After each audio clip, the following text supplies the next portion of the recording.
साथियों, जातिवाद की राजनीति और नफरत की राजनीति समझने के लिए यूपी आना पड़ेगा आपको।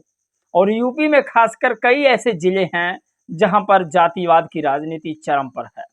हाल ही में मामला बहराइच का सबसे तेज उफान पर है, जहां योगी आदित्यनाथ स्वयं उस मामले को हल करा रहे हैं। आज आपको बता दें, बहराइच में एक जान गई है और इतना हंगामा मचा हुआ है। आप कल्पना नहीं कर सकते कि दलितों की ऐसे कम से कम 10-20 जान रोज जाती है पूरे देश में। लेकिन कोई सोशल मीडिया, कोई टीवी अखबार नहीं दिखाता है। वही दिखाते हैं जो बहुजन मिशन को समझते हैं, वही लोग दिखाते हैं जो बाबा साहेब को समझते हैं। बाकी मेरा तो मानना है कि ऐसे कोई टीवी अखबार या कोई सोशल मीडिया या मेन स्ट्रीम मीडिया कभी नहीं दिखाती है।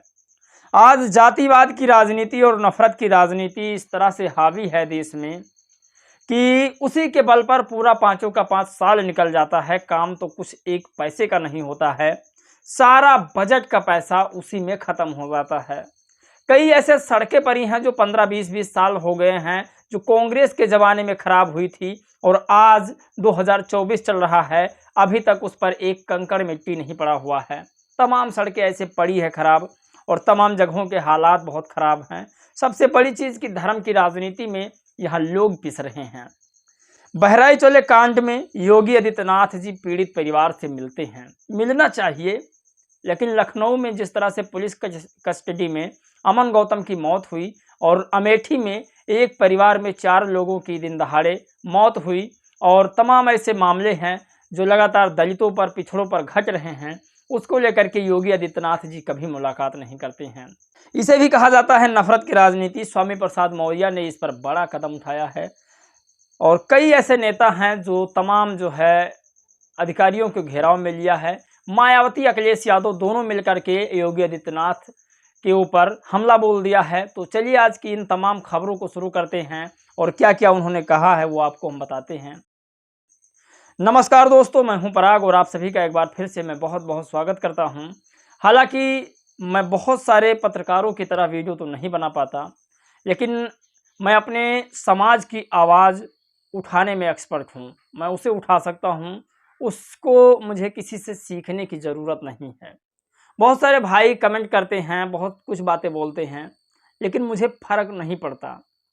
फ़र्क तो सिर्फ इस बात का पड़ता है कि वो हमारे अपने होकर के और हमारे मिशन को नहीं समझ रहे हैं। बस सबसे बड़ी समस्या यही है हमारे अपनों में, चाहे फिर वो पिछड़े समाज के हों, चाहे फिर वो अल्पसंख्यक समाज के हों और फिर चाहे वो दलित समाज के क्यों ना हों। बहराइच के कांड में लोगों ने, मीडिया ने और बहुत सारे पत्रकारों ने भी सवाल को उठाया, वहाँ जाकर रिपोर्टिंग किया है और बहुत सी तरीक़ा से कमेंट किया है, बहुत सारे थंबनेल लगा के वीडियोज़ वायरल किए हैं। लेकिन मेरा मानना है कि अगर वो बहराइच को छोड़कर एक बार लखनऊ जाते, अमेठी जाते या अमेठी वाला मामला टीवी पर हाईलाइट कराते, तो दलितों के लिए भी एक अच्छा मौका था कि उनको न्याय मिल जाता। खैर, उनको न्याय दिलाने के लिए मायावती, चंद्रशेखर के अलावा मुझे नहीं लगता कि किसी पीडीए वाले ने या फिर किसी एनडीए वाले ने आवाज़ उठाई हो। ये सबसे दुख की खबर है।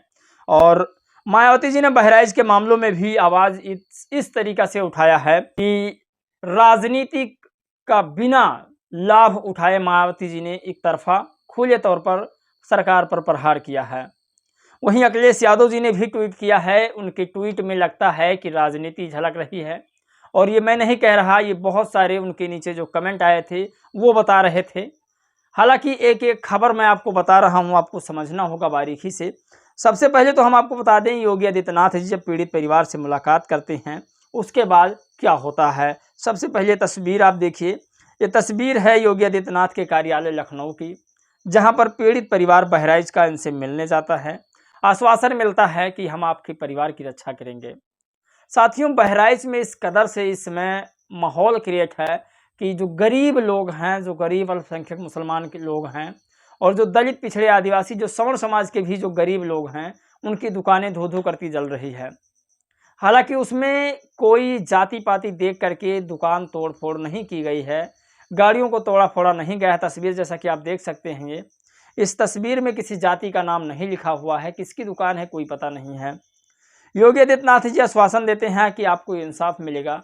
मैं कह रहा हूँ मायावती जी ने भी पहले कहा कि हमें पहले ऐसा माहौल कर देना चाहिए कि कोई बाद में दंगा ना हो पाए, कुछ प्रॉब्लम ना क्रिएट हो पाए, तो पहले हमें इस पर विशेष ध्यान देना चाहिए था। साथियों, आपको बता दें, योगी आदित्यनाथ जी अपने ट्विटर एक्स पर लिखते हैं कि जनपद बहराइच की दुर्भाग्यपूर्ण घटना में कल कौलित हुए युवा के शोक संतप्त परिजनों से आज लखनऊ में भेंट की। दुख की इस घड़ी में उत्तर प्रदेश सरकार पूरी संवेदनशीलता और प्रतिबद्धता से पीड़ित परिवार के साथ खड़ी है। अस्वस्थ रहे पीड़ित परिवार को न्याय दिलाना यूपी गवर्नमेंट की शीर्ष प्राथमिकता है। इस घोर निंदनीय और अक्षमय घटना के दोषियों को किसी भी कीमत पर बख्शा नहीं जाएगा। तो साथियों, ये योगी आदित्यनाथ का बयान है। अब साथियों, एक बार मैं फिर वो वीडियो आपके सामने चला रहा हूँ, वीडियो आप देखिए। इस वीडियो को लेकर के जो मुस्लिम समाज के लोग हैं, उनका कहना है कि किसी के घर पर अगर आप चढ़ जाएंगे, किसी के घर, किसी के मजहब, किसी के धर्म के साथ अगर आप खिलवाड़ करेंगे तो लोग क्या कहेंगे। तो ये सबसे बड़ी खबर है। मुस्लिम का भी पक्ष यहाँ पर रखना बहुत ज़रूरी है, क्योंकि मुस्लिम समाज का कहना है पहले हुड़दंगई, गुंडागर्दी, ये सब इन्हीं मूर्ति दंगाइयों के द्वारा हुआ है, जो मूर्ति विसर्जन करने जा रहे थे। और वीडियो में ये आप लोग देख रहे हैं। आपको बता दें कि स्वामी प्रसाद मौर्य ने इस पर क्या लिखा है, इसे समझना चाहिए। बहुजनों के नेता कहीं पर भी चले जाएंगे, लेकिन बहुजनों के लिए उनका खून फड़केगा जरूर।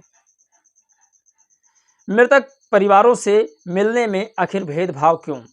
बहराइच घटना में मृतक गोपाल मिश्रा के परिवार से माननीय मुख्यमंत्री जी तो मिले, किंतु लखनऊ स्थित विकास नगर थाने की पुलिस की पिटाई से मौत के शिखर मृतक अमन गौतम की विधवा व परिवार से मुलाकात करना भूल गए। कहीं यह भेदभाव इसलिए तो नहीं कि एक ब्राह्मण और एक दूसरा दलित है। और लखनऊ स्थित विकास नगर थाने की पुलिस कस्टडी में दलित युवक अमन गौतम की हुई मौत मामले में पीड़ित परिवार से मुलाकात की। मृतक की विधवा पत्नी एवं उसके परिवार के भरण पोषण हेतु 25 लाख रुपए मुख्यमंत्री कोष से आर्थिक सहायता दिए जाने एवं घटना की सीबीआई से जांच करने की मांग की, जिससे कि अमन गौतम के हत्यारों की सजा दिलाना सुनिश्चित हो सके। तो स्वामी प्रसाद मौर्य ने पीड़ित परिवार से मुलाकात किया है। ये सबसे अच्छी बात है कि मिलना चाहिए योगी आदित्यनाथ जी को, और जो स्वामी प्रसाद मौर्य ने कहा वो 100% एकदम सही कहा है। खैर, बड़ी खबर आपको बताते हैं। पवन लिखते हैं कि दलित बच्चियों के साथ कितनी भी विभत्स घटना हो पर देश के लोगों को कोई फर्क नहीं पड़ता है। उधर बहराइच में एक मिश्रा की आतताइयों ने हत्या कर दी। इसको पूरे देश के न्यूज़ चैनल व मीडिया वाले दिखा रहे हैं, इंसाफ के लिए आवाज़ उठा रहे हैं। दलित व मिश्रा दोनों के लिए अलग अलग मानक क्यों, जबकि हिंदू धर्म लोग कहते हैं कि ब्राह्मण व दलित दोनों हिंदू हैं। सोचिए, मैं फिर बार बार यही कह रहा हूँ कि सिर्फ और सिर्फ चुनाव में दलितों को हिंदू बनाया जाता है, उसके ऊपर कुछ मुसीबत आ जाए तो उसे दलित साफ साफ लिखा जाता है। इस चीज़ को मेरे पिछड़े समाज, मेरे दलित समाज को इस बात को समझना होगा। ये बड़ी खबर है। और आपको बता दें कि मायावती जी ने आखिर क्या लिखा, उसके बाद बताएंगे अखिलेश यादव ने भी क्या लिखा है। हर एक खबर आपको विस्तार से समझना होगा। मायावती जी लिखती हैं कि यूपी के बहराइच जिले में कानून व्यवस्था की स्थिति का खराब होकर काबू से बाहर हो जाना चिंताजनक। ऐसे हालात के लिए शासन प्रशासन की नियत व नीति पक्षपाती नहीं बल्कि पूरी तरह से कानूनवादी होनी चाहिए, ताकि संबंधित मामला गंभीर न होकर यहाँ शांति व्यवस्था की स्थिति बनी रहे। और दूसरा लिखती हैं, साथ ही त्यौहार कोई भी व किसी भी मजहब का हो, शांति व्यवस्था सरकार की पहली जिम्मेदारी है। ऐसी अवसर पर विशेष प्रबंधन जरूरी है। यदि ऐसा जिम्मेदारी निभाई गई होती तो बहराइच की घटना कभी भी घटित नहीं होती। सरकार हर हाल में अमन चैन व लोगों की जान माल व मजहब की सुरक्षा सुनिश्चित करे। साथियों, बहन जी ने खुलकर सरकार पर भी हमला बोला। अब आपको बता दें कि अखिलेश यादव की जब आप ट्वीट पढ़ेंगे, तब जो समाजवादी पार्टियों के द्वारा एक नैरेटिव फैलाया गया है कि बहन जी बीजेपी की बी टीम है, वो आपको समझ में आ जाएगा। हालांकि बीजेपी की बी टीम कौन है ये सभी लोग जानते हैं। पूरे देश में बहन जी चुनाव लड़ती हैं।